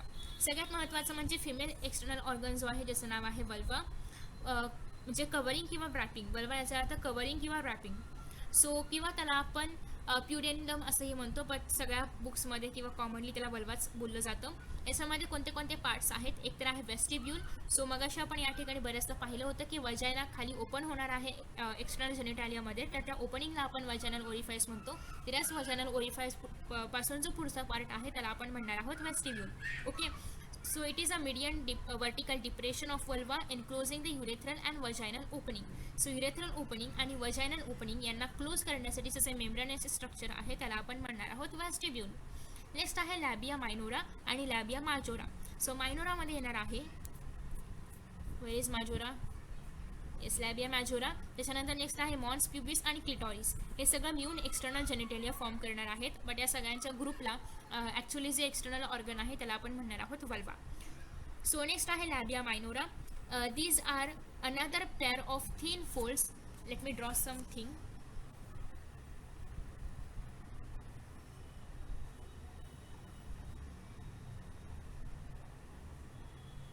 Okay. So basically या ठिकाणी लेट सपोज की हे आहे वजायनल ओरिफाईस, म्हणजे इथून वेस्टिब्यूल आहे. या ठिकाणी सपोज वजायनाचं ओपनिंग आहे आणि इथून तुम्ही जर हे पूर्ण स्ट्रक्चर पाहिलं तर this is called as labia minora. हे डबल लेअर्ड आहे, म्हणजे 2 लेयर्स आहे. So basically there is another pair of thin folds inner to the labia majora. हा जो आहे बाहेरचा हा आहे माजोरा आणि आतला जो ड्रॉ केलेला आहे me that is मायनोरा. Okay. So हे जे लॅबिया मायनोरा आहे, लेट मी हायलाइट दॅट. हे जे लॅबिया मायनोरा आहे तर त्याच्याबद्दल आता आपण पाहतोय. सो बेसिकली हे एक कवरिंग आहे आणि या कवरिंगच्या अराउंड तुम्ही जर वरती पाहिलं तर या ठिकाणी तुम्हाला क्लिटॉरिस पाहायला मिळते. क्लिटॉरिसच्या भोवती हे सगळं कवरिंग आहे. आता क्लिटॉरिस काय आहे, ज्याप्रमाणे मेल बॉडीमध्ये पेनिस असते त्याप्रमाणे फिमेल बॉडीमध्ये आहे क्लिटॉरिस. अर्थात क्लिटॉरिसचं सेक्शुअल रिप्रोडक्शनमध्ये किंवा या सगळ्या पार्ट्समध्ये काही महत्त्वाचा असं रिस्पॉन्सिबल रोल वगैरे असं काही नाही आहे. तर बेसिकली ते जस्ट एक प्रोजेक्शन आहे, बाहेरच्या बाजूला असणारं प्रोजेक्शन आहे at the end of the labia minora. आणि त्याच्यामध्ये 2 इरेक्टाईल टिश्यूज म्हणजे एक पेअर ऑफ इरेक्टाईल टिश्यूज असणार आहेत. आणि कॉर्पोरा कावर्नुसार जे आपण पाहिलं होतं मेल पार्टमध्ये किंवा मेल पेनिसमध्ये, तर त्याच्याशी हे होमोलोगस आहे. म्हणजे हे होमोलोगस आहे कोणाशी, पेनिसची. सो हे विचारलं जातं की कोणाशी होमोलोगस आहे, म्हणजे कोणासारखं आहे, तर ते पेनिससारखं आहे. आणि याच्यामध्येही इरेक्टाईल टिश्यू असतात, दॅट इज कॉर्पोरा कावर्नोसा प्रमाणे टिश्यूज याच्यामध्येही असणार आहेत, जे की आपण मेल सिस्टीममध्ये डिटेलमध्ये पाहिले होते. आफ्टर नेक्स्ट आहे that is labia majora. These are a pair of fleshy folds of skin forming the boundary of vulva आणि they are homologous to scrotum. ज्याप्रमाणे मेल बॉडीमध्ये स्क्रोटम असतं त्याप्रमाणे फिमेल बॉडीमध्ये असणार आहे लॅबिया माजोरा. They surround and protect other parts of external genitalia and encloses the urethral and vaginal opening in the vestibule. So basically protection करणं, enclose करणं ती सगळी कामं आहेत लॅबिया माजोराची. आणि it is homologous to the scrotum. Clitoris homologous होतं penis सोबत, लॅबिया माजोरा होमोलॉगस आहे स्क्रोटम सोबत, म्हणजे मेल पार्ट सोबत आपण यांना कोरिलेट करण्याचं काम करतोय. Mons pubis, it is a fleshy elevation above the labia majora. So इथे जर आपण लॅबिया माजोरा ड्रॉ केलं होतं याच्यावरती तुम्हाला एक छोटंसं ओपनिंग इथे पाहायला मिळणार आहे, तर त्याला आपण म्हणणार आहोत मॉन्स प्युबिस. सो ओपनिंग नाही म्हणता येणार त्याला, but it is the part. Okay, so it is a part. After that next आहे कसं आपण ड्रॉ करूया त्याला. ॲक्च्युली हे 3D स्ट्रक्चर कसं ड्रॉ करणार. सो हा जो बेसिकली इथला हा जो पार्ट आहे तो असं स्टार्ट होतो आणि इथे असं एंड होतो, हे पूर्ण खाली असं आहे. सो बेसिकली हा जो पार्ट आहे त्याला आपण म्हणणार आहोत मॉन्स प्युबिस. तो एक फ्लेशी पार्ट आहे above the labia majora and the mons pubis and the outer part of the labia majora, याच्यावरती प्युबिक हेअर्स असतात. सो जे प्युबिक हेअर्स आहेत, जे की ज्याला आपण प्रायव्हेट हेअर्स किंवा जेनेटल हेअर्स वगैरे म्हणतो, तर हे जे हेअर्स आहेत तर ते त्या ठिकाणी मॉन्स प्युबिसच्या भागावरती येणार आहेत. आणि तो जो हेअरी पार्ट आहे त्याची जे स्किन आहे तर तीच आउटर पार्ट ऑफ लॅबिया माजोरा आहे आणि मॉन्स प्युबिस आहे. सो अशा पद्धतीने या ठिकाणी एक्सटर्नल जेनेटेलिया आपण कंप्लीट केलेला आहे. नेक्स्ट आहे ॲक्सेसरी ग्लँड्स, ज्या ठिकाणी आपल्याला 3 ग्लँड्स पाहायचे आहेत. आणि त्याच्यानंतर नेक्स्ट आहे that is accessory glands, vestibular glands आणि किंवा बर्थोलिन ग्लँड. या सगळ्यांना मिळून आपण एकच म्हणणार आहोत. It is a pair of gland homologous to the Cowper's gland, जे मेल बॉडीमध्ये आहे. They open into the vestibule and release the lubricating fluid. So basically वेस्टिब्यूलमध्येच हे लोक ओपन होतात आणि लुब्रिकेशनचं काम करतात. ज्याप्रमाणे कॉपर्स ग्लँड पेनिसच्या लुब्रिकेशनचं काम करतात, त्याचप्रमाणे हे ग्लँडचं काम देखील लुब्रिकेशन आहे, ज्याला आपण बार्थोलेज ग्लँड, ॲक्सेसरी ग्लँड्स किंवा वेस्टिब्युलर ग्लँड्स असं म्हणणार आहोत. नेक्स्ट आहे मॅमरी ग्लँड्स. मॅमरी ग्लँड्स म्हणजेच काय, तर बेसिकली याच्यामधून फिमेल बेबीला लॅक्टेशन म्हणजेच मिल्क फीड करू शकते, म्हणजे मदर बेबीला मिल्क फीड करू शकते. नेक्स्ट आहे accessory glands of female reproductive system for production and release of milk after parturition. After delivery mother बेबीला याच ग्लँड्सच्या हेल्पने लॅक्टेशन करणार आहे. So development of the mammary gland occurs at puberty under the influence of oestrogen and progesterone. So हे जे memory glands आहेत हे मेल्स आणि फिमेल्स दोघांमध्ये असतात, बट मेल्समध्ये हे ग्लँड्स डेव्हलप होत नाहीत, तर फिमेल्समध्ये हे ग्लँड्स डेव्हलप होतात. ओके, सो फिमेल्समध्ये जेव्हा ती पर्टिक्युलर गर्लच्या प्युबर्टीच्या एजमध्ये येईल तेव्हा इस्ट्रोजन आणि प्रोजेस्टेरॉन या हॉर्मोन्समुळे हे जे मॅमरी ग्लँड्स आहे त्याची डेव्हलपमेंट होते, थोडक्यात ब्रिस्ट डेव्हलप होतं. आणि ब्रिस्ट डेव्हलप होणं हे काय आहे, सेकंडरी सेक्शुअल कॅरेक्टर आहे. So lactotropin hormone that is LTH किंवा प्रोलॅक्टिन, दोघांचा अर्थ सेमच आहे. प्रोलॅक्टिन हॉर्मोन किंवा lactotropin hormone helps in development of lactiferous tubules during pregnancy. So basically हे जे लॅक्टिफेरस डक्ट आहे, लॅक्टिफेरस सायनस आहे, लॅक्टिफेरस ट्युब्युल्स आहेत, तर ते या ठिकाणी डेव्हलप होतात जेणेकरून ब्रेस्ट डेव्हलप व्हावं. कोणाचा इन्फ्लुएन्स आहे, प्रोलॅक्टिनच्या. नेक्स्ट आहे मॅमरी ग्लँड आर पेअर, दोन मॅमरी ग्लँड्स आहेत, राऊंड स्ट्रक्चर आहेत, सिबॅसियस टिश्यूपासून ते तयार झालेले आहेत. सिबॅसियस म्हणजे काय, sweat tissues. Okay, sweat glands, थोडक्यात स्वेट ग्लँड्सचंच डेव्हलपमेंट आहे ते म्हणजे मॅमरी ग्लँड्स. सो हे कुठे आहे, थोरॅसिक पार्टमध्ये प्रेझेंट आहे. 2nd to 6th रिपच्या मध्ये हे प्रेझेंट असणार आहे. ते are modified sweat glands. Each mammary gland contains fatty connective tissue and numerous lactiferous ducts. So basically तुम्ही जर स्ट्रक्चरमध्ये पाहिलं तर या ठिकाणी तुम्हाला जे येलोइश स्ट्रक्चर पाहायला मिळते दॅट इज दी ॲडिपोज टिश्यू किंवा याला आपण फॅट म्हणू शकतो. ओके, सो बेसिकली हे आहेत फॅट. सो जी डेव्हलपमेंट आणि ग्रोथ आपल्याला पाहायला मिळते ते बेसिकली याच्यामुळेच पाहायला मिळते. नेक्स्ट आहे तुम्हाला आतमध्ये बरेचसे स्ट्रक्चर्स पाहायला मिळतात, तर हे आहे त्याला आपण म्हणणार आहोत ग्लँड लोब्स. याच्या आतमध्ये असणार आहे ॲल्व्हिओलाय. तर सगळ्यात पहिल्यांदा जे आहे स्टिम्युलेशन मिल्क तयार करण्याचं, तर ते मिळणार आहे ॲल्व्हिओलायला. ॲल्व्हिओलाय नंतर त्याचे तयार झालेलं जे मिल्क आहे तर ते हळूहळू पुढे जातं, that is called as mammary tubules. Okay, mammary ट्युब्युल्समध्ये गेल्यानंतर पुढे ते जाणार आहे मॅमरी डक्ट्समध्ये. मॅमरी डक्ट्सनंतर ते तयार झालेलं जे मिल्क सबस्ट्रेट आहे किंवा जे फ्लुइड आहे तर ते जाणार आहे लॅक्टिफेरस सायनसमध्ये आणि मग लॅक्टिफेरस डक्टमध्ये, आणि तिथून निपल्सद्वारे ते जे मिल्क आहे तर ते बाहेर येणार आहे किंवा इजॅक्युलेट होणार आहे. ओके, सो बेसिकली या ठिकाणी मागे लंग्स आहेत, इथे पुढे रिप्स आहेत आणि रिप्सच्या पुढे अशा पद्धतीने मॅमरी ग्लँड्स डेव्हलप होतात. या ठिकाणी तुम्हाला मेजर मसल्स पाहायला मिळते दोघांच्या मध्ये, अर्थात बॅरियर आहे ते किंवा शॉक ॲब्झॉर्बर आपण त्याला म्हणू शकतो. आफ्टर दॅट नेक्स्ट आहे the glandular tissue of each breast is divided into 50 to 20 irregular shaped mammary lobes. So तुम्हाला या ठिकाणी मॅमरी लोब्स पाहायला मिळतात. हे मॅमरी लोब्स कशापासून डेव्हलप झालेले आहेत किंवा तयार झालेले आहेत, तर ते ग्लँड्युलर टिश्यू आहेत, अर्थात त्यांना मिल्क प्रोडक्शन करायचं आहे, सो ते ग्लँड्युलर टिश्यू आहेत आणि हे 15 to 20 ईच ब्रेस्टमध्ये किंवा ईच मॅमरी ग्लँडमध्ये प्रेझेंट असणार आहेत. त्याच्या आतमध्ये आपल्याला ॲल्व्हिओलाय ग्लँड्स आणि लॅक्टिफेरस डक्ट पाहायला मिळतं. ॲल्व्हिओलायस ग्लँड्स जे आहेत तर ते मिल्क सिक्रेट करणार आहेत, जे अल्व्हिओलायच्या ल्युमेनमध्ये तुम्ही लंग्समध्ये पण अल्व्हिओलाय वगैरे पाहिलं असेल, त्याचप्रमाणे स्ट्रक्चर इथेही असतं. ओके, पण हे लंग्सवालं नाही आहे, अजिबात कन्फ्यूज व्हायचं नाही आहे. लंग्सचा अल्व्हिओलाय लंग्सच्या आतमध्ये आहे, हे मॅमरी ग्लँडचा अल्व्हिओलाय आहे.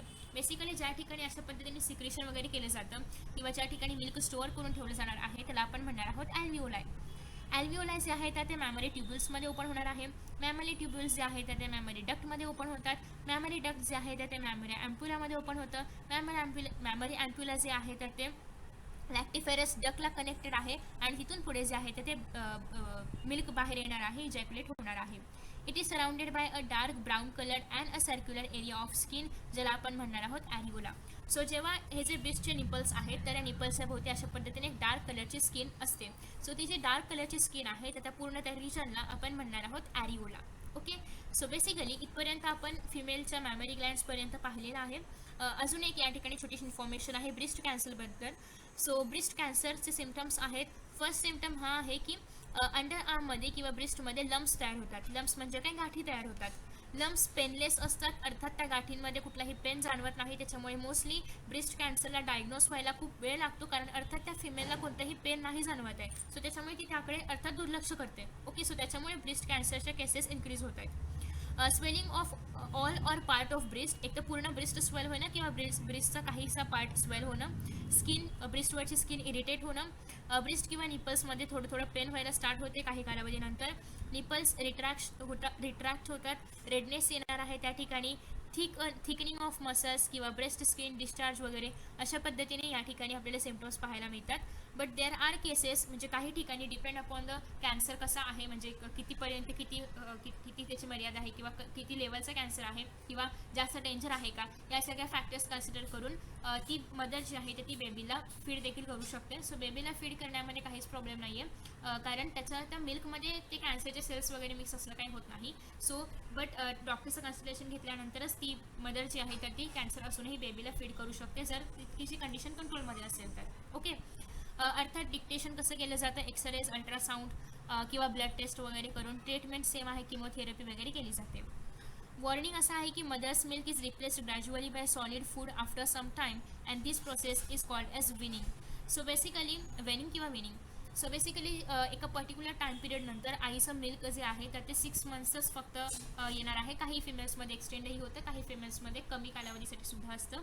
सो बेसिकली त्याच्यानंतर काही बेबीजला बाहेरचं मिल्कसुद्धा दिलं जातं, म्हणजे सॉलिड फूड दिलं जातं किंवा जे काय एकदम सॉफ्ट पदार्थ लाईक भात असेल थोडासा, म्हणजे सॉफ्ट किंवा काहीतरी पेज वगैरे देतात. सो बेसिकली ते जे सॉलिड फूड दिलं जातं मदरचं मिल्क रिप्लेस करून, त्याला आपण म्हणणार आहोत वेनिंग.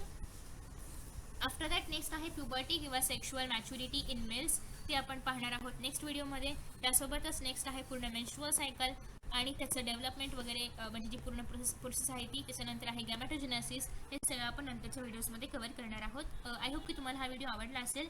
Thank you so much for watching this video and see you in the next video.